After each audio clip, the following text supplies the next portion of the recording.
Hi friends, it's your pal Scott Garibay, and today we're going to talk about Dungeons & Dragons. We're going to talk about the 2025 Adventure D&D Canon Hardback 5e Dragon Delves. We're going to jump into the Dragon of Najkir, which features a young bronze dragon, which bronze dragons are good aligned, and it is designed for 7th level characters, although it can be run for even one player, which I thought was I really like that aspect of the adventure. We're going to delve into spoilers here for this adventure. We're going to talk about what the adventure is and what my thoughts on the adventure are. All right. So first of all, the Dragon of Najkir, Najkir is this island, and it has a monastery on it, and it has a history of being an island that is an island that is prone for shipwrecks. So there was a war, and many ships were wrecked against the shore, and one of the dragons that was involved in the war was actually helping to gather up supplies and weapons, would transport them around the island. And that dragon dealt with a knight in this case, where and basically once the war ended, the knight and the dragon got into this pattern of not of still picking up after shipwrecks, because this would happen about once every 3 months. And so the dragon would come and it would get some treasure, and it would share some of the treasure with the monastery, and it was dealing with this knight. So eventually this young bronze dragon is separated from the knight. Okay, the knight, and so he no longer has access to the knight the way he did before. And at this point, ships are coming and going. And at this point, it appears that the bronze dragon is no longer waiting for ships to shipwreck on the rocky shores. It's helping them to shipwreck and then taking the treasure, right?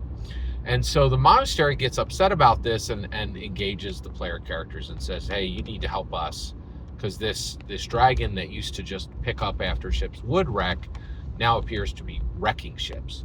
Now, the reason this has happened is that the knight who used to serve with the Dragon of Najkir is no longer attached to, actually, his son has returned to the island.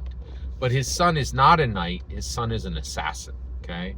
But he's been able to convince the Dragon of Najkir that any of the ships that are coming to find him need to be shipwrecked. Now, they actually do need to be shipwrecked by the assassin, because they're coming to take him back and try him for his crimes, right?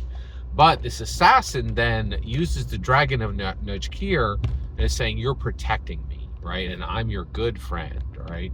So again, we have this, good aligned dragon.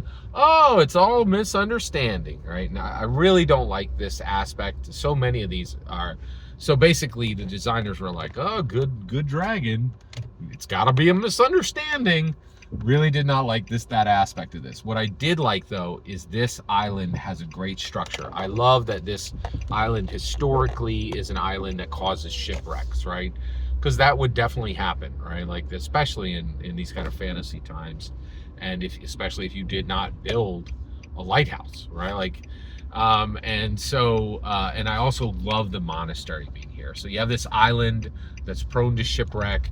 You have a dragon that's now essentially trained to pick up after these shipwrecks, and you have this monastery. So the structure of the island is fantastic. I thought the location of this was very good. Now, what the player characters have to do is they have to out the assassin as an assassin, not as a good aligned knight. And then once they do that, once they show that, hey, this is an assassin who's done some terrible things off of the island, then the dragon will stop wrecking ships that are arriving near the coast, right? So this is a much more that's what they have to do. It's really not ideal. All of these misunderstanding adventures would have been much better served with a better model for how these adventures were going to happen. I do love the structure of 10 adventures, one for each of the 5 chromatics, one for each of the 5 metallics. But I do think they would have been much better off, realigning these.